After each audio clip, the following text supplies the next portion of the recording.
Ang istoryang inyong mapakikinggan ay naglalaman ng mga salita at eksena na hindi dapat marinig ng mga bata. Ang gabay ng mas nakatatanda ay kailangan. Pagod siya. Pero bakit hindi nilang niya ako kausapin? Inaalala ka niya siguro. Iniisip niya yung nararamdaman mo. Pagod ka rin. Hindi lang utak mo, pati katawan mo. Saka ayaw niya siguro maging pabigat sa'yo. Mga lalaki kasi, ayaw talaga nilang magsabi ng nararamdaman nila eh. Mahal ka niya, pero baka pagod na rin siya emotionally.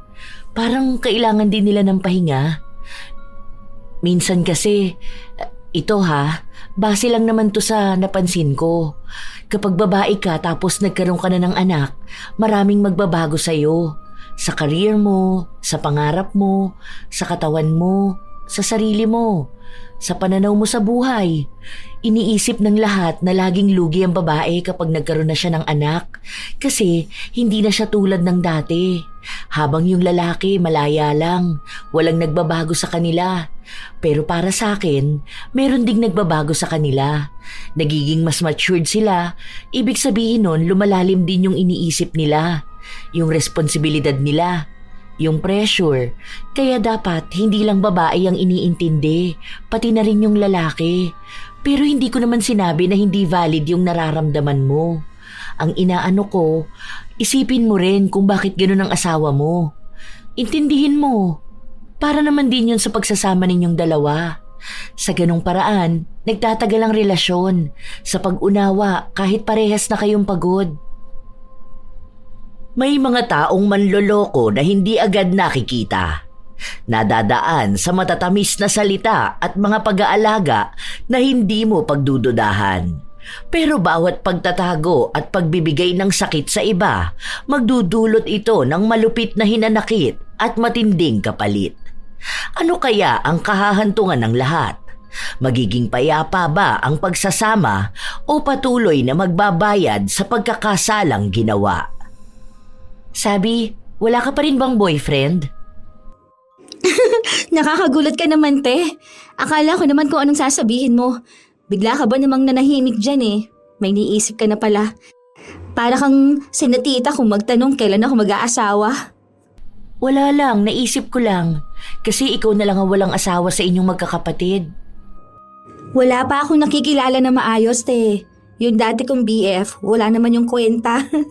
Puro pasarap sa buhay. Gusto ko naman makakilala ng lalaking responsable, no? Ay, may ipapakilala ko sa'yo. Sa birthday ni Bochog, invite ko siya. Mabait yun. Tropa ko yun noon. Single din siya. Kaso kaedad ko eh. Okay lang ba yun sa'yo?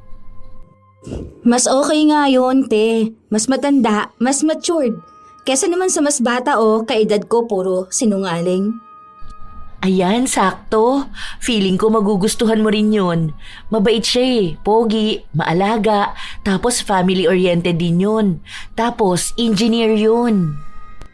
Ay, malawatpad pala atake niyan, te. Sige, try lang.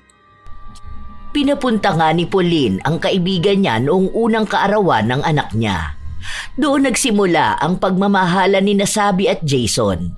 3 taon ang nakalipas ay nagpakasal sila. May sarili na rin silang bahay, pero magkatabi lang sa bahay ni Pauline.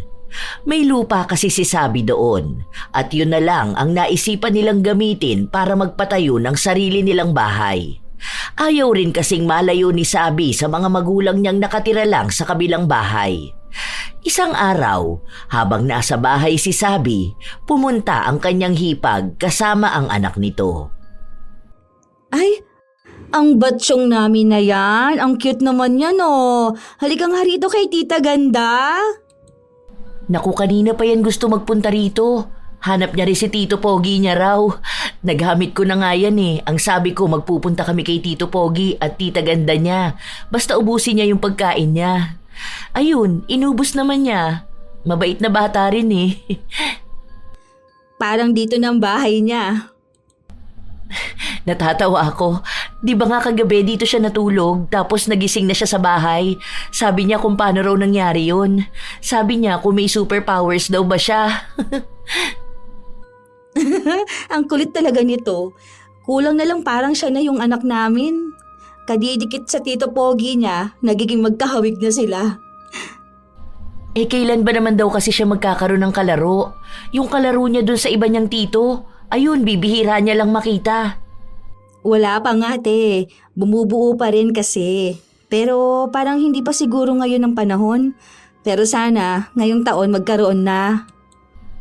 Magkakaroon na yan, tiwala lang. Huwag ka lang ma-pressure. Paano? Nag-aalala ako kasi malapit naman na ako mag-30. Eh baka may hirapan na ako ng mga anak no. Tapos ilang taon na ako noon.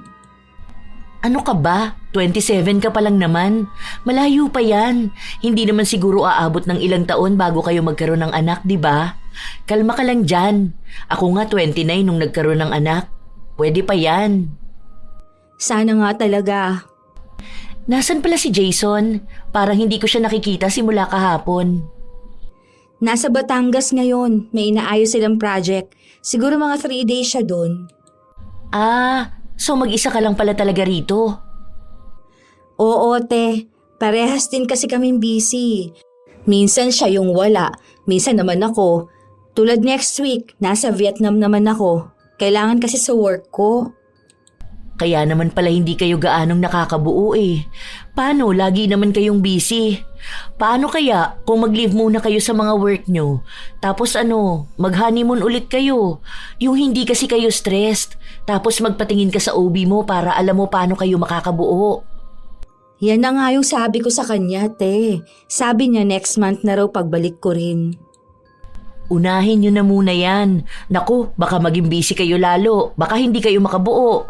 Kaya nga noon ng kuya mo, sabi ko sa kanya kahit nga half month muna siyang mag-leave. Tapos alaga talaga ako ng OB ko. Maselan din kasi ang naging pagbubuntis ko. Isipin mo yun, 29 na kasi ako noon tapos mababa ang matres ko. Buti na lang nakabuo kami ng isa. Ewan ko kung masusundan pa ulit. Siguro pagbalik na lang ulit ng kuya mo. Matagal pa yun dun sa barko eh. Mahirap din magkaroon ng asawa na seaman, no, te? Ay oo, sinabi mo pa. Lalo na sa mga naririnig kong kapag dadaong ang barko nila, iba rin ang dadaungan nila. Sabi ko talaga sa kuya mo, wag siyang magkakamali namang babae. Naku, yari talaga siya sa akin. Hindi lang naman sa'yo, te. Yari pa yan kay Papa. Tagain talaga yan. Pero biro lang yon kasi alam ko naman na matino ang kuya mo. Hindi yun magloloko. Alam mo, sabi nila, kapag nagbuntis na raw ang babae, o kaya nagkaroon na sila ng anak ng asawa niya, nag-iiba na yung lalaki. Kasi alam mo yun, minsan wala ng yung ganun. Ewan ko, depende na lang din siguro. Kasi si kuya mo hindi naman nagbago eh. Ay, nagbago siya pero mas naging maalaga siya sa amin ng anak niya. May mga nababasa kasi ako, madalas na nawawalan ng gana yung asawa nila kapag nabuntis na yung babae. Hindi yan. Sa iba lang yun. Hindi naman lahat ng lalaki ganun. Sa kahalata naman kay Jason na hindi siya ganung klase ng lalaki. Mabait naman yun, di ba? Di ba? Ikaw ang asawa. Ikaw ang laging kasama sa bahay. Alam mo na yan kung anong ugali niya. Sa ngayon okay talaga kami kasi nga wala pa kaming anak.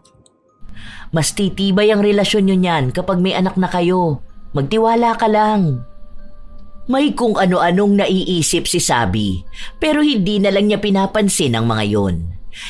Iniisip niya na baka masyado na lang din siyang nagpapadala sa mga napapanood o nababasa niya. Hindi naman ganon ang asawa niya at mas kilala niya ito. Ilang buwan pa ang lumipas, nagpasya silang dalawa na lumabas ng bansa. Para dun sila bumuo ng magiging anak nila. Mahal, wala mo ng work ngayon ha. Baka mamaya tawagan ka na naman ng boss mo. Tapos sige ka na naman sa mga request niya. Itabi na lang muna natin ang mga cellphone natin. May tinatanong kasi sa akin. Hayaan mo na sila, kaya na nila yan. Kapag sila naman ang nagli-leave, hindi mo naman sila ginugulo, di ba? Para sa atin tong dalawa. Sabi ng OB mo, walang stress. Dapat kalmado tayong dalawa. Kasi kung uunahin talaga natin ang trabaho natin, hindi tayo makakabuo. Mahal, ano sa tingin mong mangyayari sa atin kapag nagkaroon na tayo ng anak? E di magiging mas masaya ang bahay natin. Ganun sa tuwing nasa bahay si Butchoy eh. Di ba ang saya ng bahay kapag may bata? Gusto mo na rin ba talagang magkaroon ng anak? Oo naman. Nung una pa lang na makita kita, pinangarap ko na magkaroon ng anak sa'yo. Grabe, ang OA mo naman. Unang kita talaga. Oo nga. Kinukwento ka pa lang sa akin ni Pauline. Gusto na kita. Grabe naman, ni hindi mo pa nga ako nakikita. Nakita na kita, no? Nung hindi pa mag-asawa si Kuya mo at si Pauline. Nagpunta kami nun sa bahay nyo. Kaso hindi mo ako pinansin nun. Tapos nahihiya rin ako kasi ang bata mo pa. Tapos nakakahiya rin nandun yung kuya mo. Ilang beses ko kayang kinukulit si Pauline na ireto ako sa'yo. Kaso galing ka raw sa breakup nun. Wag na muna raw kitang guluhin. Kaya nung nireto niya na ako, aba, hindi na ako nagpahuli. Ikaw na yung nakikita kong makasama sa future. Malamang ilalaban ko na talaga lahat. Kumbaga itataya ko na to, pati pato.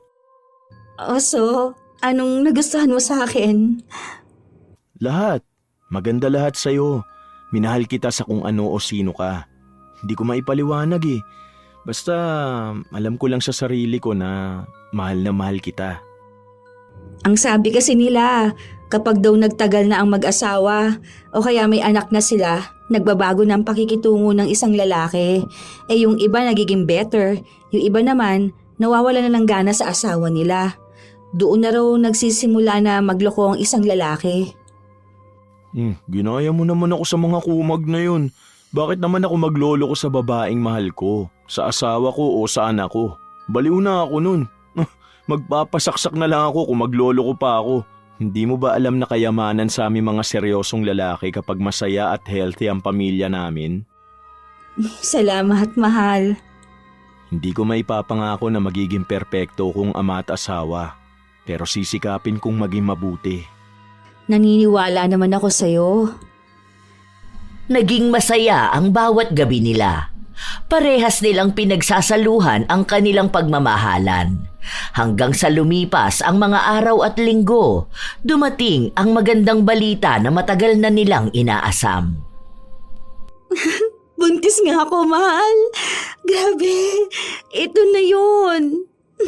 Iba pala sa pakiramdam. Grabe, thank you, Lord. Magkakaroon na tayo ng anak. Salamat naman. Sobrang saya ko ngayon. Parang nagiging motivation ko to para mas lalong pag-igihan ang ginagawa kong trabaho. Ngayon na magkakaroon na tayo ng anak, gusto kong mas lalong ibigay ang magandang buhay sa inyo. Wag na muna natin itong ipapaalam sa kanila, ha? Tayo na lang muna. Saka na natin to sabihin kapag mag-gender reveal na tayo. Grabe, sobrang saya ko. Baka ikaw pa makapagsabi sa kanila. Kilala kita, mahal. Nahihirapan ka magtago sa kanila lalo na kapag masaya ka. Hindi ko muna talaga sasabihin ito kahit na kanino. Promise talaga. Sinikap talaga ni Sabi na wala siyang ibang pagsasabihan na buntis siya. Masaya siya. Minsan nga ay muntikan pa siyang madulas habang kausap ang kanyang hipag. Pero naalala niya ang pangako sa kanyang asawa na hindi niya ito ipapaalam sa kahit na sino hanggat hindi pa dumarating ang tamang araw na napag-usapan nilang mag-asawa. Akala ni Sabi, ganun lang kadali ang pagbubuntis. Pero doon na siya unti-unting nakaramdam ng pagbabago sa kanyang katawan. Isang araw pa, pumunta sa bahay niya si Pauline. May dala pa itong ulam. Sobra kasi yung nailuto ko. Dalawa lang naman kami sa bahay ni Botchoy. Nagbigay na rin ako kina mama tapos naisip ko na dalhan ka na lang din dito. Salamat dito, te. Alam mo, feeling ko, parang nananaba ka. Ewan ko lang kasi parang nakalobo kasi yung pisngi mo. Dami ko kasing cravings sa itong mga nakaraan. Buntis ka, no? Hindi mo lang sinasabi sa amin? Ha? Bakit? Halata ba? Sabi ko na pansin ko yan nung nakaraan pa. Tapos parang lagi kang inaantok. Nung nasa bahay tayo ni na mama, wala kang ibang ginawa kundi kumain. Tapos maya-maya aawayin mo na asawa mo. Alam ko na yan. Huwag mo na lang munang sasabihin kina mama, ha? Kasi ang balak sana namin sa gender reveal na. Mukhang halata naman pala masyado. Feeling ko alam na rin yan ni na mama. Hindi lang nila sinasabi kasi nga hinihintay nila yung moment nyo. Ay, ganun ba talaga siya kahalata? Hindi ko na ata maitago. Okay lang yan, ano ka ba? Kayo naman yan eh. Kung gusto nyong i-announce na agad, edi okay lang. Kung sa gender reveal pa, okay lang din naman. Hindi rin naman natin to ipagkakalat. Ang hirap pala talaga maging buntis, ano? Hindi lang yan. May mga emotional changes din sa'yo niyan. Magbabago yung katawan mo, pati yung mood mo. Kaya dapat talaga handa ang asawa mo sa ganyan. Noong nakaraan nga ang arte ko. Ewan ko kung dala ba to ng pagbubuntis ko. Paano? Bigla na lang akong umiyak nung hindi niya ako nabilhan ng itlog na pula. Kaya ayun, madaling araw naghahagilap pa siya. Pumunta pa siya kina mama niya para lang manghingi ng itlog na pula. Nung ibinigay na niya sa akin, hindi ko naman nakinain. Hawak ko lang yun hanggang sa makatulog ako. Ang weird nga. Okay lang yan. Normal lang yan. May ganun ka rin bang moment? Oo naman. Dati nga nag-aaway kami ng kuya mo kasi pinapahanap ko siya ng bilo-bilo 2:00 ng madaling araw. Galit na galit ako sa kanya nun kasi wala raw siyang mahanap. Tapos nagluto na lang siya. Ang ending, sinuka ko rin naman nung kinain ko. Ang weird pala ng mga buntis, ano? Kakaiba? Hindi mo mapigilan. Parang kapag naiisip mo, parang nag-iinarte lang pero kapag ayan na mismo, hindi mo talaga maano eh. Basta ang gulo-gulo. Minsan pa bigla na lang akong umiiyak. Eh paano pala yan? May work ka pa ba? Meron pa naman, pero ngayon kasi twice a week na lang pasok namin. Hinihintay kong mag-work from home ako, pero baka ipa-request ko na lang din yun. Ngayon pa lang yan kasi sa mga susunod niyan mas malala pa. Naku po, dapat pala talagang hindi mananawa si Jason na intindihin ako. Nakakaloka. Okay lang yan, sanay naman yan. Alam na niya yung gagawin sa ganyan. Sanay? Bakit naman siya masasanay? First baby namin to. Sanay na yan kasi may mga ate siya, di ba? Malamang napagdaanan niya na rin yan.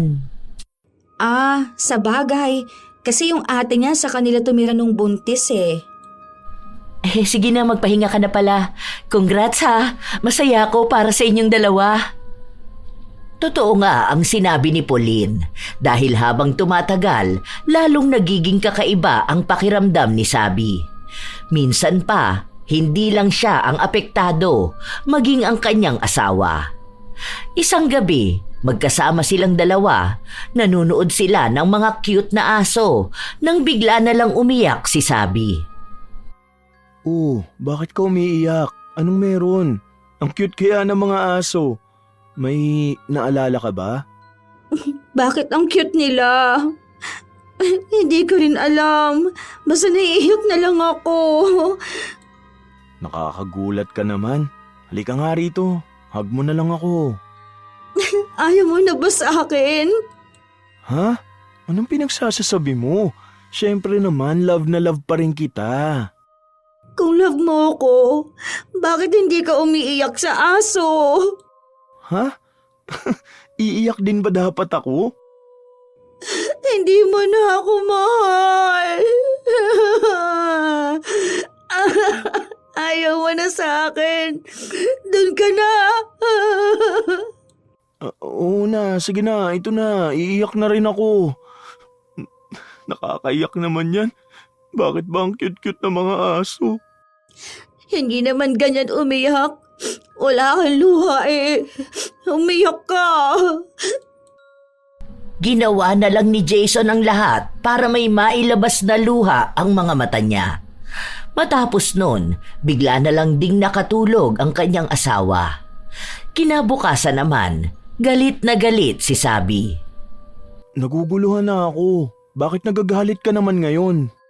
Huwag ka sabing titingin sa akin, di ba? Nabubwisit ako sa'yo eh. Ano na naman bang ginawa ko? Natulog lang naman ako eh. Bakit ka ba kasi natulog ng nakapikit ha? Alam mo, naiinis na ako sa'yo. Hindi ko na alam kung ano bang trip mo sa buhay. Minsan bigla kang iiyak, tapos bigla kang magagalit sa akin. Pero kapag umalis naman ako, tatawag ka at iiyak ka na mismo ko. Hindi ko na alam kung anong gagawin ko eh. Nakakapikong ka na. Oh, kita mo, iiyak ka na naman. Bakit mo kasi ako sinisigawan? May trabaho pa ako. Bahala ka na dyan sa buhay mo. Ang gulo mo.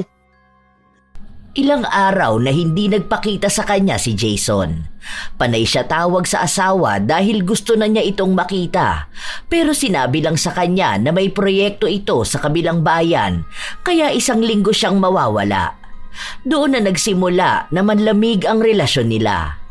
Habang lumilipas ang ilang mga linggo at buwan, lumalaki na rin ang tiyan ni Sabi.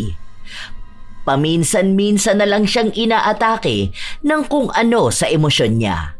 Pero nagagawa na niya yung pigilan. Dahil sa pagbubuntis niya, nawawala-wala na ang asawa niya. Hindi na ito katulad noon. Hanggang sa nanganak siya, parang wala lang si Jason. Nagpapakita ito pero hindi niya ramdam ang emosyon. Mahal, pasuyo naman ako. Pakuha naman ako ng inumin. Hindi ako makagalaw kasi baka magising si baby. Kaya mo na yan. Alam mo naman nakahiga na ako eh. Aabutin mo lang naman kasi mas malapit ka. Wag na, matutulog na ako. Itulog mo na lang din yan. Ganon sila madalas. Malaki ang naging pagbabago kay Jason simula nung nagkaroon sila ng anak. Hindi nito napanindigan ang ipinangako niya. Kahit na naroon siya, madalas na pakiramdam ni Sabi ay mag-isa lang siya. Dahil yun din naman ang unang beses niyang naging ina, pakiramdam niya ay hindi niya kakayanin. Hindi na niya alam kung paano pa siya magpapatuloy sa buhay niya. May kasama na ring awa sa kanilang anak. Isang araw, bumisita si Pauline sa kanyang hipag. Nagdala pa ito ng pagkain niya. Puyat na puyat ka. Halika nga, tulungan na kita mag-alaga dyan sa anak mo. Ako na lang ang magpapatulog. Ikaw, magpahinga ka na. Ang lalim ng mga mata mo. Ganito ba talaga maging inate? Hindi ko pala to kaya. Ang hirap. Mahirap lang yan ngayon kasi maliit pa ang anak nyo.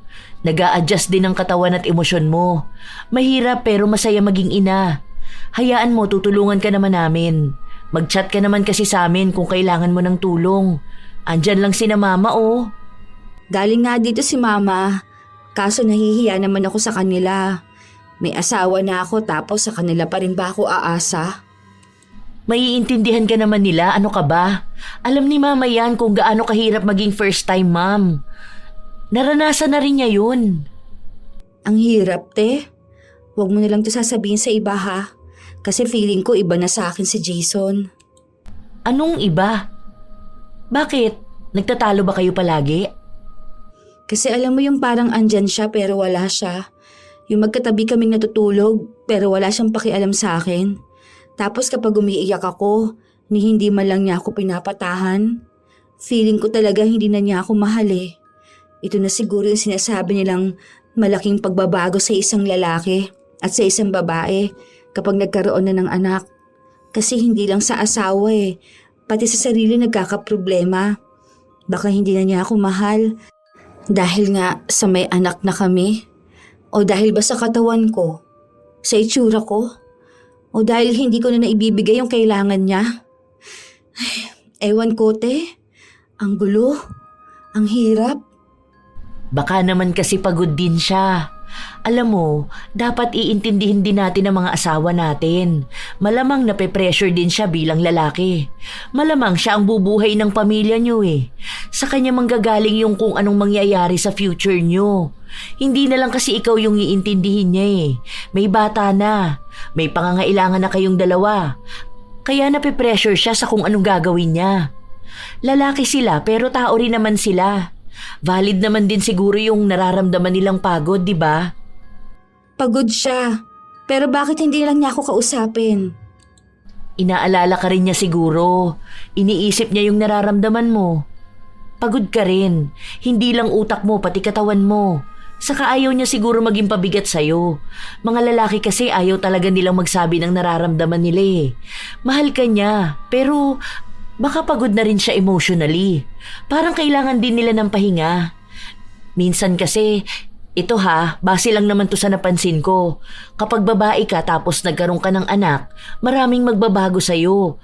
Sa career mo, sa pangarap mo, sa katawan mo, sa sarili mo, sa pananaw mo sa buhay. Iniisip ng lahat na laging lugi ang babae kapag nagkaroon na siya ng anak. Kasi hindi na siya tulad dati. Habang yung lalaki, malaya lang. Walang nagbabago sa kanila. Pero para sa akin, meron ding nagbabago sa kanila. Nagiging mas matured sila. Ibig sabihin nun, lumalalim din yung iniisip nila. Yung responsibilidad nila, yung pressure. Kaya dapat hindi lang babae ang iniintindi, pati na rin yung lalaki. Pero hindi ko naman sinabi na hindi valid yung nararamdaman mo. Ang inaano ko, isipin mo rin kung bakit ganun ang asawa mo. Intindihin mo. Para naman din yun sa pagsasama ninyong dalawa. Sa ganung paraan, nagtatagal ang relasyon. Sa pag-unawa, kahit parehas na kayong pagod. Buti na lang talaga tayo nandito ka. Hindi ko talaga alam kung kanino ko to sasabihin. Okay lang yan. Makakapag-adjust ka rin. Ang losyang ko nakita mo, yung buhok ko hindi ko na masuklay. Lagi akong puyat, kaya ang itim na lang ilalim ng mata ko. Naiinggit naman ako sa'yo.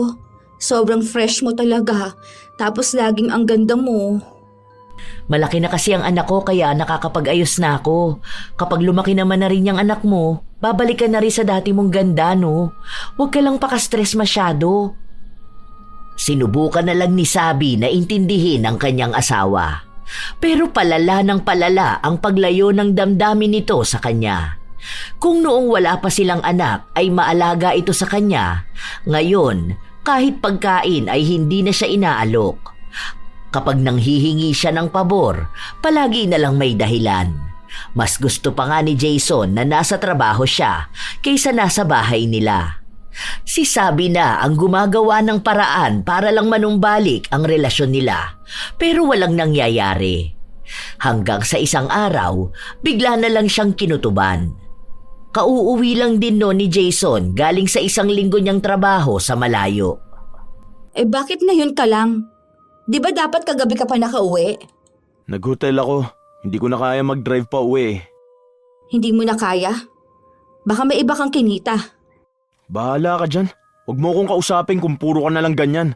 Paniwalaan mo na lang kung anong gusto mong paniwalaan. So, paniniwalaan ko na lang na may babae ka? Oo, di ba yun din naman ang gusto mo? Bakit ba ganyan ka makitungo sa akin? Alam mo naman kasi napagod ako, tapos sisimula mo ako ng ganito. Mabuti sana kung inayos mo man lang yung pagtatanong sa akin, pero pinagdudahan mo na agad ako. Anong gusto mong mangyari niyan? Nagtanong ako, pero iba yung tono ng pananalita mo. Akin na ang cellphone mo. Bakit ba? Ano bang problema mo? Bakit mo ako pinagtataasan ng boses? Dahil nakakapikong ka na. Utang na loob pagod ako sa trabaho ko, kaya wag mo naman na akong paghinalaan. Nagtatrabaho ko para sa pamilya natin tapos ganito ka sa akin? Nakakasawa ka na? Nakakasawa na ako? Anong gusto mo? Maghiwalay na tayo? O sige, kung yan naman pala ang gusto mo Sige, lumayas ka rito. Lumayas ka sa pamamahay ko. Talagang lalayas ako. Nakakasawa yung pag-uugali mo. Buwisit! Walang pagdadalawang isip na umalis si Jason. Sobrang sakit noon para kay Sabi, pero hinayaan na muna niya ang asawa. Akala niya ay babalik din si Jason ng gabing yun, pero hindi. Kahit na tumawag sa kanya ay wala. Talagang hindi nagparamdam sa kahit na anong paraan. Walang ibang ginawa si Sabi kundi ang umiyak. Ang sakit ng dibdib niya. Hindi niya alam kung siya ba ang may mali na pinalayas niya ang asawa. Hanggang sa halos 2 linggo nang hindi nagpaparamdam sa kanya si Jason. Isang araw, humingi siya ng tulong sa ina na hanapan siya ng yaya ng anak niya. Babalik na kasi siya sa trabaho. Gusto niyang magpatuloy na lang sa buhay. Iniisip niyang baka nga hindi na sila magkakabalikang mag-asawa. May mga payo siyang nakuha sa kanyang mga magulang na makakatulong sa relasyon nila.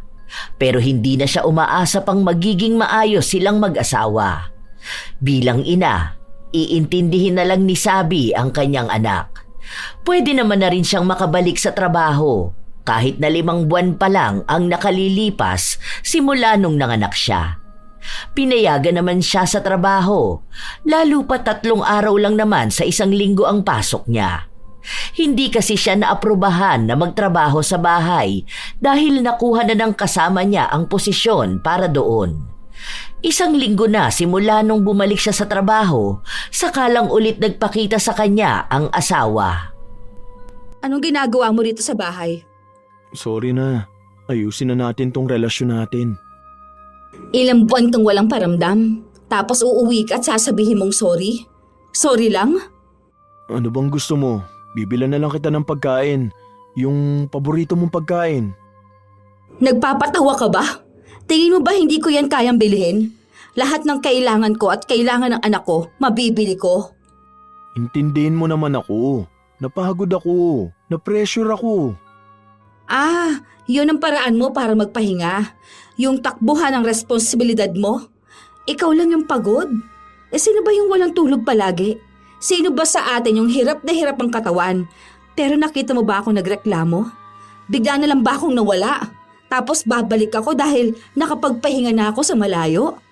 Bigla kang nawala. Ni hindi ko nga alam kung buhay ka pa. Kung sinong kasama mo. Kung may bago ka na bang pamilya. Intindihin mo naman sana ako. Pangako, babawi ako sa inyo ng anak natin. Wala akong pakialam sa'yo. Noong mga sumunod na araw, umuuwi na si Jason sa bahay nila. Nagyayaya ito sa asawa pero hindi pinagbibigyan ni Sabi. Hindi na rin naman niya alam kung mahal niya pa ba ang asawa, pero parang nagsasama na lang sila sa iisang bahay dahil lang sa kasal sila at may anak sila. Pero hindi na nag-aaksaya ng oras si Jason na suyuin siya. Wala na siyang maramdaman kundi panlalamig na lang. Hanggang sa isang gabi, umuwi si Jason na maraming marka sa kanyang leeg. Ang saya siguro ninyo ng babae mo. Masyado nang gigil sa'yo oh. Ang dami niya no? Anong madami? Yang chikinini sa leeg mo. Chikinini? Hindi to chikinini. Malamok kanina sa site. Ang laki naman pala ng lamok na yon. Sinipsip na lahat sa'yo. Hindi na nagpaliwanag si Jason. Hindi na rin naman naghahanap si Sabi. Gusto na talaga niyang makipaghiwalay pero sinabi ni Jason na kahit saan siya lumipat ay susundan pa rin siya. Isang araw, nagpunta si Sabi sa bahay ng kanyang hipag kung saan naabutan niya itong katatapos lang maligo at nakatapis lang. Oh, napasyal ka rito. May kukunin kasi ako te. Yung yung hiniram mong blender. Ay, oo pala. Wait lang ha, naligo kasi ako at napakainit. Grabe nga yung init ngayon eh. Parang ang alinsangan talaga. Ang lagkit ng pawis ko. Baka uulan ito sa susunod na araw. Ang dami bang lamok dito sa inyo, te? Wala naman lamok dito. May ginagamit kami. Try mo yun para hindi lamukin ang anak mo. Send ko sa'yo link. Hindi naman kami nilalamok ng anak ko. Ang nilalamok yung asawa ko. Ang dami niyang kagat ng lamok eh. Parang lamukin kayong dalawa. Kasi ganyan din mga kagat ng lamok niya eh. Yung nasa leeg mo ba? Ito ba? Sa park ko to nakuha. Nung nakaraan sinumpong ako ng allergy ko kaya pinagkakamot ko. Kaya naman pala. Yung blender te, kunin ko na. Kasi kapag akin talaga gusto ko sa akin lang mismo eh. Kaya nga sabi ko kay kuya, ibigay niya mga kailangan mo. Para hindi ka mangapit bahay at manghiram ng pag-aari ng iba. Grabe, para naman yung linya sa mga pelikula. O sige, wait lang. Ito na. Salamat para sa pagpapahiram mo sa akin. Walang anuman. Meron nga akong hiniram mong gusto kong ibigay na sa'yo. Pero kung gusto mo lang naman ha? Ay, gusto mo talaga yon. Oh, ano ba yan? Asawa ko? Nasa asawa ko pa kasi ginagamit niya pa. Pero baka hindi na niya gagamitin next month eh. Iyon na lang. Salamat dito. Marunong ka rin pala magbalik. Para bang may ibang katauhan na sumapi kay Sabi nung mga panahon na yon. Hindi niya alam kung bakit bigla na lang siyang nagkaroon ng pagdududa kay Pauline at sa asawa niya. Alam niyang malabong mangyari yon pero hindi imposible. Ayaw niyang paniwalaan pero sunod-sunod na ang naging pahiwatig. Kapag aalis si Jason, aalis din si Pauline. Minsan, pinapaiwan ni Pauline ang anak niya sa biyenan niya. Tapos si Jason naman may biglaang proyekto. Yung mga bagay na hindi binibigyan ng pansin ni Sabi noon, unti-unti na niyang napagdudugtong at napagtatahi-tahi. Iniisip niya kung kailan yon nagsimula. Hindi siya matatahimik hanggat hindi niya nalalaman. Noong minsang tulog si Jason, kinuha niya ang cellphone nito. Sinubukan niya ang iba't ibang password pero hindi gumana. Hindi birthday ko. Hindi rin sa kanya o sa anak namin. Hindi naman anniversary namin. Anong password niya? Birthday ni Ate Pauline? Hindi rin. Paano kung birthday ni Batchoy? Teka, bakit birthday ni Batchoy ang password niya? Bakit hindi ang sa anak namin? Nanginginig na ang kamay ni Sabi habang tinitingnan ng cellphone ng asawa. Sa totoo lang, sa haba ng pagsasama nila o kahit nakasal na sila, hindi siya nakikialam ng cellphone. Ang sabi niya kasi, kahit na mag-asawa na sila, dapat ay may parte pa rin silang matatawag na privacy. Pero mukhang naging sobrang luwag niya sa asawa niya, kaya nagawa siyang lokohin ito. Nanghina ang tuhod niya sa mga nakita niya. Nakatago sa isang folder ang mga lumang litrato ni Pauline at Jason. Pati na rin ang mga video noong buntis si Pauline at hinahalikan ni Jason ang tiyan nito. Tinatawag niyang anak ang nasa sinapupunan ni Pauline. Hindi na niya kailangan pang magtanong. Doon pa lang ay alam na ni Sabi ang lahat. Hindi na niya kayang makita pa ang mga susunod. Napatunayan na niyang matagal nang may relasyon ang dalawa. At baka kaya siya nireto kay Jason para mas mapalapit sila sa isa't isa nang walang pagdududa na kabit ni Pauline si Jason. Simula noong nakita ni Sabi ang ebidensya, hindi na niya matingnan ng maayos ang dalawa. Nandidiri na siya. May mga kopya siya pero ayaw niyang isiwalat agad. Gusto niyang magdusa muna ang dalawa bago lumabas ang katotohanan. Sa susunod na 3 buwan pa naman ay uuwi na ang kuya ni Sabi. Doon niya ibubuko ang dalawa. Isang araw pa, habang nasa bahay lang ang mag-asawa, hiniram muna ng nanay ni Sabi ang anak niya. Kaya silang mag-asawa lang talaga ang naiwan. Mahal, gusto mo bang magbakasyon tayo? Marami akong ginagawa. May tinatapos akong project. Hayaan mo na lang muna yan. Gusto ko kasi makasama ka ulit eh. Yung tayo lang dalawa. Yung masaya. Hindi yung panay na lang tayo away. Sige na. Hindi mo ba nakikita may ginagawa ako? Bakit ba akong kinukulit mo? May regla ba yung babae mo kaya hindi ka makaisa? Ano bang pinagsasasabi mo? Wala akong ibang babae. Okay, sabi mo eh. Alam mo, kung takot ka sa sarili mong multo, wag mo naman sana ako idamay. Kasal tayo. May sinumpaan tayo. Ibang sumpa yung gusto kong sabihin. Ayusin natin to. Gusto kong bumalik tayo sa dati. Sorry na, babawi naman ako. Bawian ka na lang sana ng buhay. 2 kayo ng babae mo. O sige, 3 na kayo. 3? Oo, para happy family kayo, di ba? Anong happy family yung pinagsasabi mo? Ha? Hindi kita maintindihan. Hindi ka naman siguro mangmang ano? Alam mo, yan ang isa sa problema sa'yo eh. May mga sinasabi ka kahit na hindi ko naman maintindihan. Hindi mo pinapaliwanag na maayos. Problema ba kung sabihin mo sa akin kung ano nangyayari? Ikaw nga, hindi ka umaamin sa akin, di ba? Tapos ako, gusto mong sabihin sa'yo kung anong problema? Wala akong aaminin dahil wala akong ginagawang masama. Wala ba? Tinarantado niyo kami ng kuya ko. Huwag ka na magkaila sa aking hayop ka. Pinaako ninyo pa sa kuya ko yung anak ninyo? O bakit? Para saan? Para lang maiahon yung putang inang babae na yun sa hirap? Ha? Hindi ko alam kung anong sinasabi mo.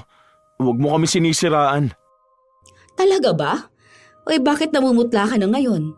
Takot ka na mahuli? Nakakahiya nga naman yun kasi, hindi ba? Utang na loob. Huwag kang mag-imbento ng mga kasinungalingan na ganyan. Alam mong hindi ako nag-iimbento. Tanga ka lang talaga. Parehas kayo. Sayang, hindi ko agad pinakinggan yung kutob ko. Okay na yun. Ang magandang dulot mo lang naman sa buhay ko ay yung anak ko. Hayaan mo, magsasama-sama na rin kayo sa impyerno. Kahit alam na ni Sabi, hindi pa rin inaamin ng asawa niya ang totoo. Alam na rin ni Pauline, pero nagpapanggap pa rin ito na para bang wala siyang malaking kasalanang nagawa. Galit na galit si Sabi. Hindi lang dahil niloko siya ng asawa niya, kundi pinaglaruan pa silang magkapatid. Kaya sa galit niya, hindi na naman niya napigilan ang sarili na kumprontahin ang hipag. Wala akong ginagawang masama. Ganyan talaga yung sinasabi ng mga malalande, ano? Wala raw silang kasalanan, pero nagpapakababoy sila. Sige, mag-enjoy ka muna sa buhay na ganito. Kasi, pagdating ni Kuya, babalik ka sa basurahan. Gusto mo, isama mo na rin yung asawa ko eh. Magsama-sama kayo mga punyeta kayo. Kung may problema kayo ng asawa mo, huwag mo ko idamay utang na loob. Inosente ang anak ko. Huwag mong pagbintangan ng kung ano-ano. Okay, inosente naman talaga yan. Kawawa nga siya eh. Walang alam na salot sa lipunan ang mga magulang niya. Mga walang kwenta at mga walang pakinabang. Idedemanda kita. Sige, go! Para magkalabasan ng baho dito. May papakita ko sa kanilang mga litrato at videos ninyo. Andun lahat eh. Kaya naman pala push na push ka pa sa akin na jowain si Jason. Yun naman pala, kabit mo siya. Tapos, gusto mong mapalapit sa kanya? Kapal? Grabe? Hindi mo lang kinabahan ano? Ay, mukha naman ding mas bet niya ako kapag sa kama. Lagi niya bang naiuungol yung pangalan ko kapag kayong dalawa? Sabi niya kasi sa akin, ako raw yung pinakamasarap eh. Mas mahal naman niya ako. Kita mo? Aamin ka rin naman pala. Huwag ka mag-alala. Hindi kita sasabunutan o sasampalin. Ayoko ngang nadidikit yung kamay ko sa mga baboy ninyong katawan. Ew! At least, ngayon alam ko na. May record din ako ng pag-amin mo. Ready na natin to ha, sa pagdating ni Kuya. Akala mo ba natatakot ako? Kahit maghiwalay kami ng kuya mo, wala akong pakialam. Matagal na rin naman ako nagtitiis sa kanya, no? Si Jason naman talaga dapat ang mahal ko. Makulit lang siya. Ang tanga mo rin naman kasi. Dalawa kayo ng kuya mo, ang tanga. Isipin mo yun, nagpadala ka sa paglalandi ni Jason. Hindi ko naman tinanggi na naging tanga ako sa part na yon. Pero at least, di ba, hindi naman ako katulad mong maruming babae. Hindi pa nga sure si Jason kung siya lang ang kabit mo. Naalala ko nga noon, nakikipag-meet ka sa matanda. Baka totoo yung balita na 500 pesos lang makakasex ka na. Yuck! 500 pesos lang talaga? As in? Pambili ko lang nga ng kape yun. Kadiri ka. Tinatarantado mo ba ako? Hindi ako nakikipag-sex kung kani-kanino. Diyan ako hindi naniniwala. Baka nga kahit yung ketongin dyan sa kanto nakipag-sex ka na eh. Paano? Kating-kati ka palagi. Hindi ako ganong klase ng babae. Weh, hindi halata ha? Kaya palang baho mo. Siguro ang baho na rin yung baba mo. Hindi na yan nahuhugasan kasi bira na agad kung kani-kanino. Yak! Yee! Sa'yo na si Jason ha? Para kayong dalawa magkahawaan. Bagay naman kayo. Paniniwalaan ko bang hindi ka ganong klase ng babae? Kabit ka nga ng asawa ko. Ew! Yeah! Kawawa naman si Batchoy. Ang bait na bata pa naman. Tapos paglaki niya, malalaman niya gaano kalandi yung mga magulang niya. Hay! Buti na lang yung anak ko maayos. Kahit wala siyang tatay, okay lang. At least, hindi ko pinaako sa iba. Kung ako si Batchoy, paglaki ko, susumpa ko talaga kayo. Ay! Bakit ba ako nag-aaksaya ng laway dito? Makaalis na nga. Sa mga araw na lumipas, nagiging matapang si Pauline. Minsan, siya na ang sumusugod kay Sabi, lalo na kapag nagsasalita ito ng kung ano-anong masasakit. Hindi na rin gaanong umuuwi si Jason sa bahay nila. Andoon siya sa kabilang bahay na pinatayo rin nilang mag-asawa. Ilang araw pa ang lumipas, umusbong ang usapin tungkol kina Pauline at Jason. May nakakita raw sa kanila na lumabas ng hotel. Noong una, si Sabi ang pinagbibintangan nilang nagpakalat ng balita. Balak pa nilang magkaso pero hindi nila tinuloy dahil takot sila sa mga hawak na ebidensya ni Sabi. Sumunod namang naging tsismis sa lugar nila na hindi raw anak ni Jason ang anak ni Sabi. May lalaki raw ito at pinapaako lang sa kanya. Doon na nanggigil lang sobra si Sabi. Sagad na siya.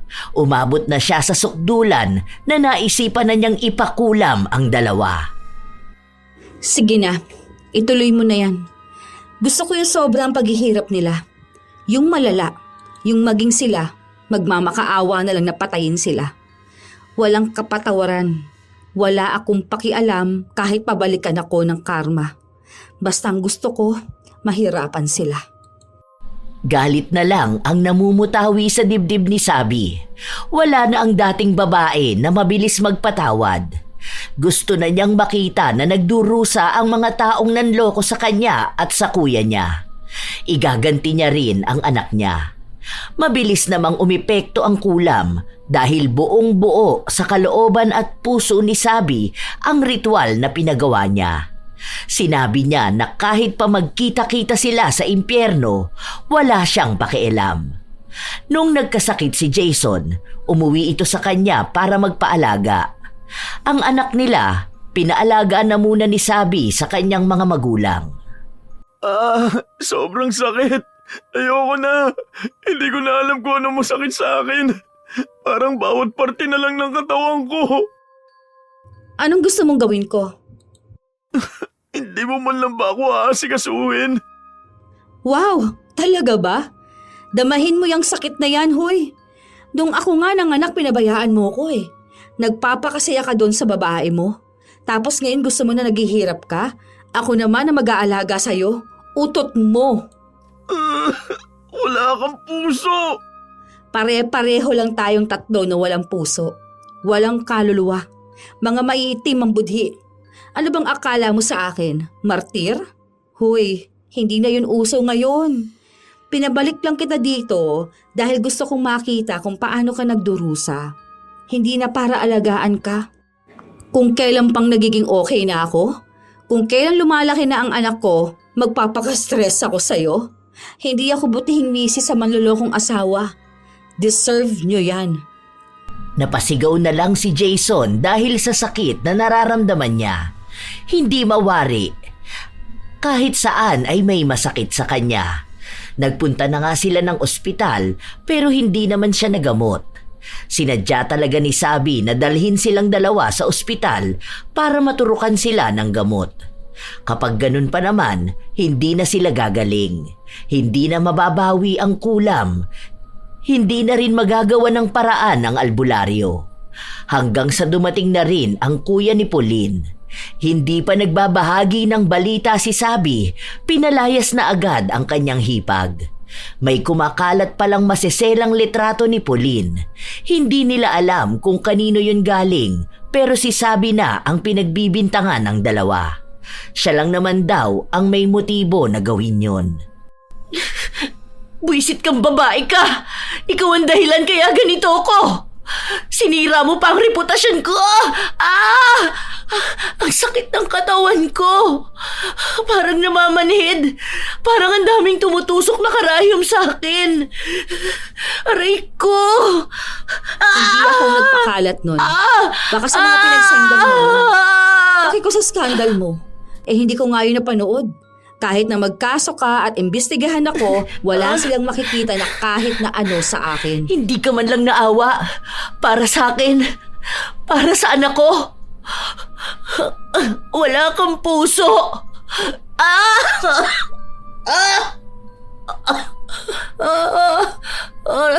Sobrang sakit. Ayoko na. Parehas kayo na siguro ni Jason, ha? Iisa lang ata utak ninyo. Parehas na bulok. Ay, ang saya naman makita na hirap kayo. What if magkasama na lang kayo sa iisang bahay, ano? Tapos ganito na lang. Magsama na lang kayo na para mag-asawa. May isa pa kaming bahay doon. Doon na lang kayo. Di ba? Parehas kayong gumawa sa sakit. Ay, buti na lang hindi pa alam ni Kuya na hindi niya anak si Botchoy. Ano kaya ang mangyayari sa bata, no? Ay, teka lang. Mabait naman si Botchoy. Pwede naman niya ipaampon niya yon. May kamag-anak kami sa malayo na walang anak eh. Ganun na lang. Total, hindi mo rin naman maaalagaan yung bata. Animal ka! Huwag ang anak! Huwag ang anak ko! Uy, hindi ko pinakikialaman ng anak mo. Dinadala ko nga siya sa maayos eh. Mabait yung kamag-anak namin ngayon kasi malamang kapag nalaman ni Kuya na hindi niya anak yung tinuring niyang anak, naku magagalit yun. Saan dadalhin si Botchoy? Sa ampunan? O, paano kung hindi maayos yung aampun sa kanya? Tulad nung mga napapanood ko? O kaya, ano ba? Ibabalik sa inyong dalawa ni Jason? Ay, shoota. Paano niyo naman maalagaan yung bata? Kung sarili nga ninyo, hindi niyo maalagaan. May mga sakit kayo, oh. May malasakit ako sa bata. Sa inyo lang talaga wala. Patuloy na inaasar ni Sabi ang hipag. Naaawa naman talaga siya sa bata pero hindi niya rin naman yon aalagaan at lalo naman ang kuya niya. Walang matirhan si Pauline dahil wala naman siyang mga magulang. Hindi niya alam kung sino ang tumulong dito pero ramdam niyang ang asawa niya. Kahit kasi may sakit ito ay may komunikasyon pa rin silang dalawa. Mapera si Jason kaya wala lang sa kanya kung gagastos siya para kay Pauline. Bilang kabit niya naman ito, gagawin niya talaga ang lahat para maging ligtas ito. Isang beses pa, noong nasa bahay si Sabi, nagpunta doon ang kuya niya. Oh, Kuya, pupunta pa lang naman sana ako sa bahay niyo. Kaso naunahan mo ko. Inasikaso ko lang kasi tong si Jason, pero paalis na rin sana ako. Hindi nagsalita ang kanyang kuya. Agad na sinuntok nito si Jason. Walang ginawa si Sabi dahil wala naman siyang pakialam kung nasasaktan ang asawa niya. Sa totoo lang, masaya pa nga siya. Ginulpi talaga si Jason. Ang daming dugo ng mukha niya. May mga pasa din siya. Tumigil lang ang kuya ni Sabi noong si Jason na mismo ang nagmamakaawa. Hindi rin ito nagsalita at agad na ring umalis. Bakit hindi mo walang pinigilan ng kuya mo? Ginulpi na niya ako. Idedemanda ko siya. Nagpapatawa ka ba? Paano mo naman yun idedemanda? Ikaw pa nga ang may atraso sa kanya. Kala mo naman may makikinig sa'yo. Pwede ako maging testigo na hindi kasalanan ni Kuya kung bakit ka nabugbog. Handa ka talaga magsinungaling para lang parusahan ako? Hindi pa ba sapat tong sakit na nararamdaman ko, ha? Hindi pa yan sapat. Hindi pa ako nasisiyahan eh. Gusto ko yun talagang naghihirap ka na. Kung sa tingin mo hindi ako masaya na nakikita kang ganito, tingin mo ba patitirahin pa kita sa bahay ko? Bahay ko rin naman to. Ang sakit na naman ng katawan ko. Hindi mo man lang ba ako gagamutin? Ginamot naman ni Sabi ang sugat ng asawa. Pero halata naman na wala siyang pakialam dahil basta na lang niya binuhusan ng alkohol ang mga sugat ni Jason. Hindi ba pwedeng dandahanin mo naman? Ang sabi mo gamutin ko lang, hindi ba? Wag mong diinan. Ang sabi ko sa'yo gamutin mo. Pero hindi naman yung... Teka, aray ko. Mas lalong diniinan ni Sabi ang pagpunas ng bulak sa sugat ni Jason. Ilang araw pa ang lumipas, iniinda ni Jason ang mga sugat niya kasabay na rin ang pag-inda niya ng sakit na di niya mawari. Isang araw pa, nagpunta si Sabi sa bahay ng kanyang kuya. Nakita niyang naroon si Pauline. Pero mukhang hindi na maayos ang samahan nilang dalawa. Nung kinausap ni Sabi ang kanyang kuya, sinabi nito na kinuha niya si Pauline dahil nalaman niyang balak nitong sumama kay Jason. Pinapahiwalay na rin siya sa kanyang asawa na naging kabit ni Pauline. Huwag ka mag-alala, kuya. Hindi ko naman namahalan mo kung na yun eh. Hayaan mo, kuya. May ginawa naman ako sa kanila.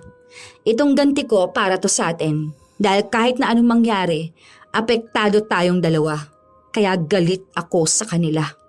Hindi ako papayag na matatahimik lang sila at magiging masaya. Ipinaliwanag ni Sabi ang ginawa niyang pagpapakulam sa dalawa.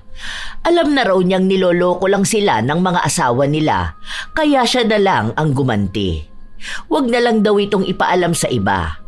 Kaya lang siya nakikisama kay Jason dahil gusto niyang makita kung paano ito magdurusa. Kaya daw damahin na lang din ng kanyang kuya ang sakit na nakikita niya galing kay Pauline. Noong araw din na yon, nakausap ni Sabi si Pauline, pero masama pa rin talaga ang ugali ng kanyang hipag. Alam mo, hindi ko rin alam kung ano mang nakita ni kuya sa'yo. Alam ko naman na mahal ka pa rin niya hanggang ngayon. Kaya siguro inaalagaan ka niya. Ako kasi, hindi ko naman namahal ang asawa ko. Mahal ko yung idea na napaparusahan kayong dalawa. Sobrang satisfying, sa totoo lang. Tandaan mo, sa oras talaga na gumaling ako, gagantihan kita. Ikaw pa ngayon ang galit, ha? Ako na nga yung tinarantado ng ilang taon. Ang bait mo pa sa akin, tapos ikaw pa nagpapayo sa akin. Ang ending, ikaw naman pala yung kabit. Kung hindi ba naman makapalang putang inang mukha mong animal ka, hindi ba? Pasalamat ka. Ang sakit. Oo, namimilipit ka na naman Aray ko. yung sakit. Alam mo, ikaw na nga ang dapat na magpasalamat. Isipin mo yun, kahit na alam ko na kung anong ginawa ninyo, hindi ko pa rin kayo pinapatay. Hindi ko alam kung ano bang nakita ni Jason sa'yo. Wala ka namang binatbat sa akin. Noong una, napapatanong pa ako kung ano bang kulang sa akin. Kung may mali ba sa akin bilang babae. Pero napagtanto ko, hindi naman dapat ako yung nagtatanong ng ganyan. Tapos, naisip kong bigla na masyado nga pala akong mataas. Binabaan ko na nga lang ang standard ko nun kay Jason pero hindi pa rin niya naabot. Tapos pinagbigyan ko na lang. Tinirantado pa ako, no? Kaya hindi ako yung mali. Hindi ako yung kulang. Parehas lang talaga kayong malandi. Parehas kasi kayong talunan. Hindi kayo makapantay sa amin ng kuya ko Ganon siguro talaga mga niloloko. Hindi sila humahanap ng mas mataas sa asawa nila. Naghahanap sila ng pinakamababang babae na papatol sa kanila. Mas nauna naman ako sa kanya. Kabit lang ako sa papel, pero hindi ako kabit sa puso niya. Favorite mo sabihin niya ng mga kabit? Aray! Nakakatawa pala yung pakinggan sa personal, ano? Ay, hindi na ako mag-aaksaya ng panahon sa'yo, ha? Bahala ka na sa buhay mo. Noong umuwi si Sabi, naabutan niya ang asawa niyang namimilipit sa sakit. Wala yung nagbabantay sa kanya. Galit na galit nga si Jason dahil nagbabayad sila para sa tagabantay na hindi siya inaalagaan ng mabuti. Ang akala niya ay kakampihan siya ng asawa niya, pero hindi. Wala itong pakialam kahit nasa sahig lang siya matulog, kahit pa buong araw siyang umiyak dahil sa sakit na nararamdaman niya. Wala ring pakialam sa kanya kung kumain na ba siya o hindi. Bakit mo ba ito ginagawa? Alam ko naman na nagkasala ako. Wala na ba akong karapatang magbago? Hindi ka kasi naniniwala sa akin. Paano ako maniniwala sa'yo kung alam ko na kung anong pinaggagawa mo? Hindi mo ako minahal. Tapos sasabihin mong magbabago ka? Para kanino ka naman magbabago? Para sa anak ba natin? Aba, hindi ikaw ang tatay nun. Binuo mo yun sa akin pero hindi kita ipapakilala sa anak ko na ikaw ang tatay niya. Ni hindi ka man lang nahiya sa Diyos. Humarap tayo sa kanya para manumpa na magsasama tayo sa hirap at ginawa. Ako pa pala ngayon ang mahihiya ah. Sino bang humarap sa Diyos at nangakong mamahalin ng isang babaeng hindi naman niya mahal? Isa pa, hindi ka malang nahiya sa sarili mo? Sa'yo pa talaga galing yan? Sinuway mo nga ang isa sa 10 utos niya. Kilabutan ka naman, kabahan ka naman dyan. Hindi mo naman pala ako mahal. Bakit hindi mo pa ako iwan? Pinapalayas na talaga kita. Ikaw ang bumabalik dito sa bahay. Dahil bahay natin to. Kita mo na? Alangan naman akong umalis sa lupa ko. Lupa to na ibinigay ng mama ko. Parehas lang kayo ng babae mong makapal lang muka. Iba talaga ang paniniwala ng mga manloloko Kahit na sila na ang gumawa ng mali, ibang tao pa rin talaga ang sisisihin nila. Kaya parehas kayo napaparusahan. Tama lang yan. Masaktan kayo ng walang katapusan. Ito talaga yung nagpapasaya sa'yo. Kung gusto mo lang naman pala ako mahirapan hanggang sa mamatay ako, bakit hindi na lang ikaw ang sumaksak sa akin ng paulit-ulit? Ayokong dumihan ng kamay ko. Hindi ito dadampi sa inyong dalawa dahil ibang gagawa nun para sa akin. Utang na loob, ayoko na. Sobrang sakit na nito, ayoko na. Sige pa. Sakit. Gusto ko yung maririnig talaga kitang nagmamakaawa dahil nasasaktan ka. Kung pwede lang sana na naririnig ko rin si Pauline Pero okay lang. Si kuya naman ang nakakarinig ng ganito. Kaya sige pa, isigaw mo pa ang sakit na walang katapusan. Habang lumilipas ang mga araw, palala ng palala ang sakit na nararamdaman ni na Jason at Pauline. Nakakakuha ng balita si Sabi kung anong nangyayari sa kanyang hipag. Sinabi ng kuya niyang wala na raw pinipiling oras ang sakit na nararamdaman ni Pauline. Mataas nga raw ang lagnat nito dahil hindi niya kinaya ang sakit kagabi. Wala itong tulog, walang kain. Talagang purong pagdurusa lang. Ganon mismo ang kay Jason. Kaya tuwang-tuwa si Sabi. Alam niyang epektibo ang ginawa niya. Nabibigyan ng gaan ang kanyang dibdib kapag nakakaganti siya. May nagsabi pa nga sa kanya na patawarin na lang niya ang asawa niya pero sinabi niyang hindi niya yon magagawa. May mga kasalanan na napapatawad pero may mga kasalanan na mahirap patawarin. Hanggang sa halos 3 araw na sunod-sunod na sumisigaw si Jason dahil sa sakit na nararamdaman niya. Bumagsak ang katawan niya dahil wala siyang nakakain. Ang bantay niya wala ring pakialam sa kanya. Parang awa mo na. Patayin mo na lang ako, Sabi. Ikuha mo ako ng kutsilyo kahit na ako na lang ang papatay sa sarili ko. Utang na loob. Huwag ko lang maranasan tong paulit-ulit na sakit. Hindi ka pa pwede mamatay. Inaayos pa ni Lucifer ang kwarto mo. May pa-red carpet ka pa naman bago pumasok sa impyerno. Ayoko na. Parang awa mo na. Hindi pwedeng ayaw mo na. Noong masaya ka, na niloloko kami. Hindi nyo naman naisip, di ba, na ayaw nyo na? Parang hindi na ikaw yung babaeng pinakasalan ko. Maunawain ka. Mabait. Mapagpatawad. Kaya parang awa mo na. Kung ano mang nagawa ko, patawarin mo ko. Talagang hindi mo kilala kung sino ang pinakasalan mo, no? Hindi mo na ako makukonsensya dahil noong nagpasya akong maghiganti sa inyo, nawala na rin ako ng konsensya gaya ninyo. Mali ka kasi ng pinakasalan at niloko. Mabait ako kung sa mabait, pero ngayon, alam mo na kung paano ako maging demonyo sa demonyo. Kung wala kayong puso noon, mas lalong wala akong puso ngayon. Binabalik ko lang kung ano yung sakit na nararamdaman ng taong niloko. Mas masakit pa nga dyan ang pinagdaanan ko. Para akong pinatay ng paulit-ulit nung nalaman ko. Tapos ang ginawa nyo, pinagpatuloy nyo pa rin. Tapos sa akin kayo nagalit. Ngayong wala na kayong pagpipilian, tsaka kayo hihingi ng tawad. Wala na. Tapos na. Wala na nga ako na madaling magpatawad. Dapat lang yang mangyari sa mga tulad ninyo na manloloko. Muli na namang namilipit si Jason sa sakit. Ilang beses siyang nagmamakaawa at humihingi ng tawad sa asawa niya, pero wala talaga siyang napala. Hindi na ito ang utu-utong sabi na madaling mapakiusapan. Ibang sabi ang nakikita niya ngayon. Ganon din ang akala ni Pauline.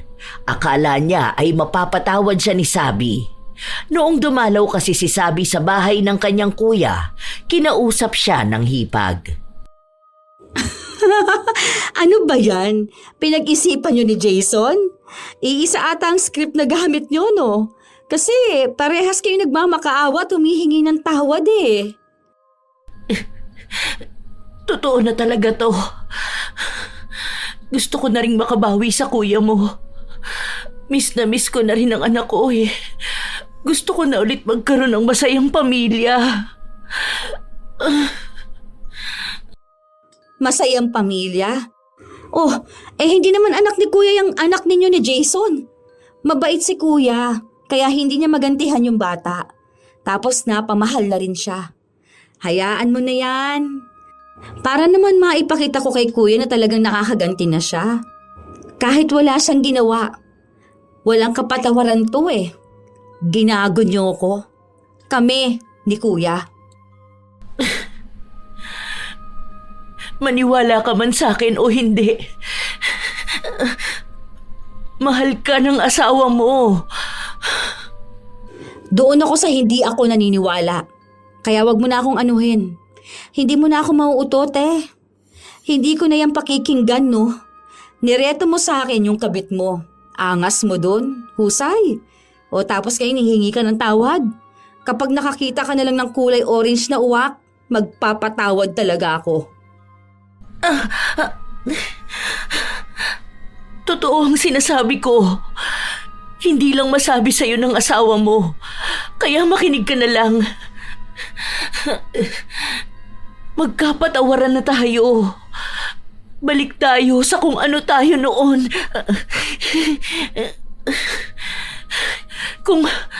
Kung anong buhay meron tayo. Masaya lang. Siniraan nyo yun. Tapos ngayon gusto nyo ibalik? Kahit anong pang-uuto mo, wala na. Hindi ako makikinig sa'yo. Wala akong ibang pinakikinggan kundi ang sarili ko lang. Huwag mong sirain ang sarili mo para sa amin. Uy, grabe naman yan mang-gaslight ha. Talagang sanay na sanay, no? Parang awa mo na. Patawad.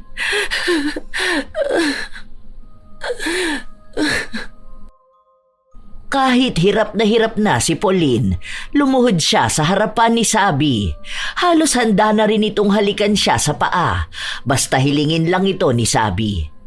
Iniisip niya na yon ang paraan para magpatawad ang hipag, para lang maging malaya na rin sila sa sakit na nararamdaman nila. Pero walang ni katiting na awa o konsensya na nararamdaman si Sabi. Dahil sa tuwing titingnan siya sa mata ni Pauline, wala siyang nakikitang sinseridad. Sa halip, para bang minamaliit pa ang galit niya at inaakala na ganun lang siya kadaling magpatawad at mauto. Ang nag-iisang tao na pumasok sa utak ni Sabi na naaawa siya ay ang anak niyang nadamay sa kalokohan ng dalawa. Kaya mas lalo siyang nanggagalaiti sa galit. Kaya lang kayo humihingi ng tawad dahil wala na kayong pagpipilian. Kilala ko na ang karakas ninyo eh. Walang masamang tao na nakikita ang mali niya. Kaya lang sila humihingi ng tawad para magawa ulit nilang manipulahin ulit yung taong nagawa nila ng mali. Hindi ko tatry rin ang sarili ko para magpatawad. Kung ang ibang tao kaya magpatawad, pues ako hindi. Magdusa kayong dalawa. At gusto ko na makita yon. Tinalikuran ni Sabi ang hipag na nakaluhod pa rin. Buo ang paninindigan niya sa mga sinabi niya dahil hindi siya nagpapaapekto sa kahit na sino. Kahit pagamitan siya ng salita ng Diyos dahil alam niyang ang mga gumagamit nun para ibato sa kanya, mga taong masasama at marurumi. Kaya wala silang karapatan na konsensyahin at pilitin siyang magpatawad, lalo na kung ayaw niya naman talaga. Isang araw, nasa bahay lang siya. Nakita niya si Jason na marumi ang suot na damit. Kakakain lang kasi nito. Hindi siya pinakain ng bantay niya. Inabutan lang siya ng pagkain. Kahit pa nga anong pagalit ni Jason sa nagbabantay sa kanya, hindi ito nakikinig. Dahil mismong si Sabi ang nag-uutos dito na hayaan lang at huwag asikasuhin kung hindi naman kailangan. Bakit ka nakatitig sa akin? Masaya ka ba na ganito ang itsura ko? Na ang pangit ko na ang payat ko. Tapos, sobrang nahihirapan ako. Bakit ka humihingi ng tawad sa akin tapos ganyan ka pa rin makipag-usap? Anong dahilan? Para saan kung magpapatawad ako, ha? Alam kong kinukulam mo kami. Nanghingi ako ng tulong sa tiyahin ko. Gumagawa na sila ng paraan para mabalikan ka ng kulam. Makakarma ka rin naman. Sana nagpatawad ka na lang, di ba? Sabi ko na nga ba, hindi totoo yung paghingi ninyo ng tawad sa akin eh. Buti na lang matalino ako. Hindi ko ginagamit ang emosyon ko kapag nagdedesisyon ako. Magpakasaya ka na ngayon. Dahil sa mga susunod, babalikan ka rin ng karma.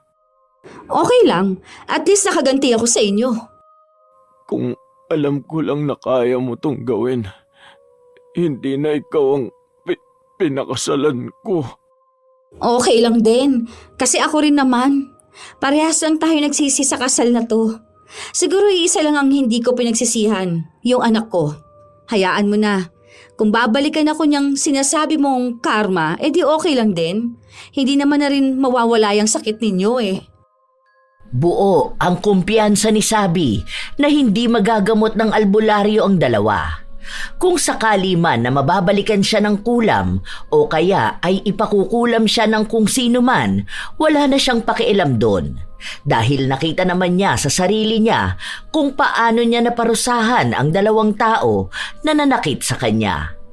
Hindi man sapat ang pinagdaanan nilang sakit, sapat naman na nakaganti siya kaysa sa wala. Ilang linggo ang lumipas, wala namang nangyari sa kanya. Sa halip ay mas lumalala pa ang naging kalagayan ni Pauline at Jason. Umabot na sa punto na hindi na sila nakakakilos dahil sa sakit. Hirap silang huminga. Ang akala ko ba akong makakarma? Parang nadoble pa yata yung nangyari sa inyo. Sa halip na sa akin, sa inyo pa napunta. Parang kahit ata yung naghahatol ng karma, alam sino sa atin ang dapat na managot. Kahit na alam kong may kasalanan din ako sa paglapit sa mangkukulam. Hanggang kailan mo ba gustong makita na ganito kami? Hanggang kailan? Ha? Hanggang sa huling hininga nating lahat. Kung ako man o kayong mauna. Kahit na alin doon, gusto kong hanggang sa huli, nahihirapan kayo. Wala na akong ibang hinihiling kundi yun. Magiging masaya ako kapag nalaman kung wala kayong magiging taka sa paghihiganti ko.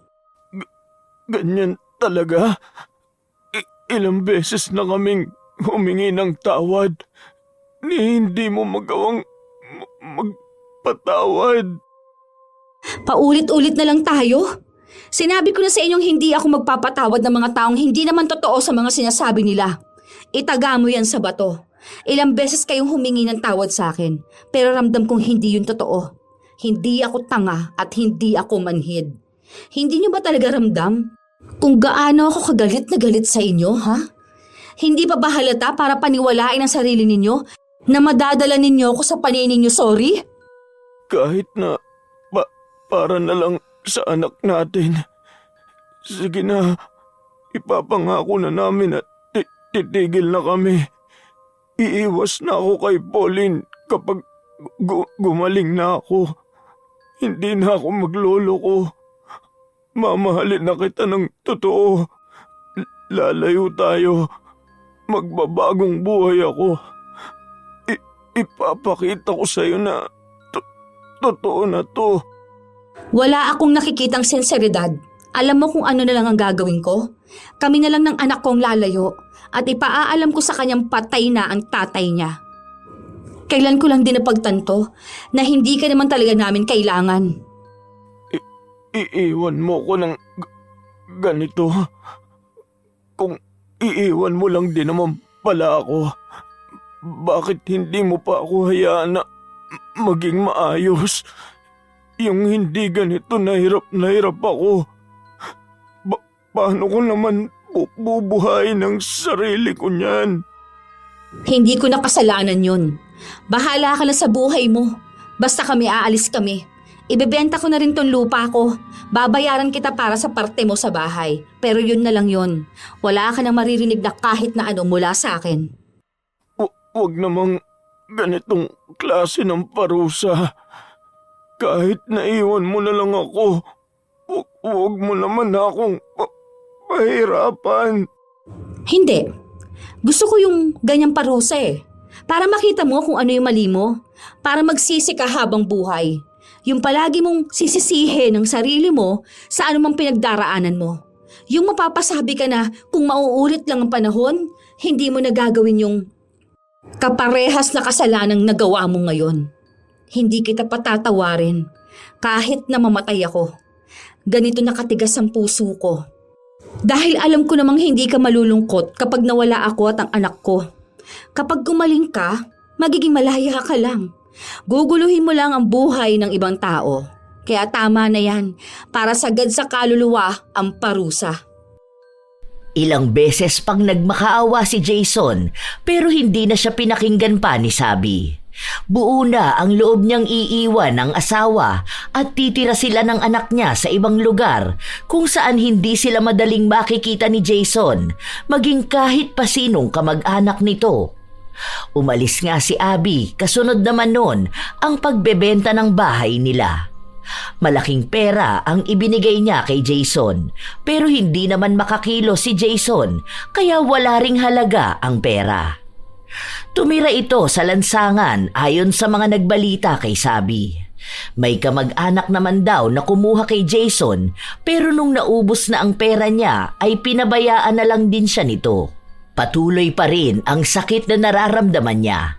Hindi na siya gumaling pa. Si Pauline naman, kasama pa rin ng kuya ni Sabi dahil mahal talaga ito ng kuya niya. Pero hindi na rin ito gumaling sa sakit niya. Hinihintay na lang ni Sabi na manawa ang kuya niya para iwan niya si Pauline. Dahil kung ano dapat ang nangyayari kay Jason, yun din ang mangyayari sa kabit nito. Kahit naman sabihin niyang hindi na ganun makitungo ang kuya niya kay Pauline, naglaan pa rin naman ito ng oras at pera para maalagaan ito. Pero labas na si Sabi sa desisyon ng kapatid. Ang alam niya lang, paninindigan niyang tama ang kanya. Palalakihin niya ang anak niya ng mag-isa at hihintayin na dumating ang panahon na maghilom siya.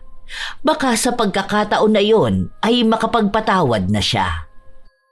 Hindi naman talaga ganun kadali masabi na magpatawad ang isang tao kapag labis siyang nasaktan.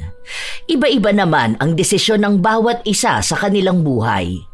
Dahil may mga sugat na hindi agad nagagamot ng panahon. Dahil minsan, bumabalik sa kanila ito ng mas masakit pa. Hindi rin naman obligadong magpatawad ang taong nasaktan dahil hindi lahat ng pagkakamali ay kayang tumbasan ng salitang patawad. Lalo na kung tungkol ito sa pagtataksil. Lalo na may mga asawang taksil na hindi marunong umako ng sariling pagkakamali. Humihingi ng tawad na hindi naman galing sa puso. Hindi kasalanan ng niloko kung bakit nagloko ang asawa. Hindi kakulangan ng pagmamahal, hindi pagkukulang ng pag-unawa, at lalong hindi pagkakamali ng taong nanatiling tapat. Ang pagtataksil ay desisyon, hindi aksidente, hindi tukso, hindi pagkukulang ng iba. At kung may mga taong pinipiling manatili, may mga taong pinipiling umalis. Walang tama o mali sa pagpili ng sarili matapos ang paulit-ulit na panlilinlang. Dahil ang kasal ay hindi kontratang pumapayag sa pambabastos at ang pagmamahal ay hindi dahilan para tanggapin ang paulit-ulit na sakit. Tandaan na ang taong marunong magmahal ng tapat ay walang obligasyong magtiis sa taong piniling magloko. Tunay naman mga apo na mahirap talagang magpatawad kapag usaping pagluloko at maraming gusto talagang maghiganti. Kayo ba mga apo? Ano ba sa palagay ninyo? Tama ba ang naging desisyon ni Sabi na huwag magpatawad at gumanti sa mga taong nanakit sa kanya? Kung kayo ang nasa sitwasyon niya, anong mas pipiliin ninyo? Magpatawad sa ngalan ng kasal at anak o magpakalayo-layo para magsimula ng bagong buhay? Ikomento nyo na yan upang aming mabasa. Naway may aral na naging hatid ang ating bagong kwento. Ito ang inyong Lola Telang at maraming salamat sa pakikinig nyo mga apo.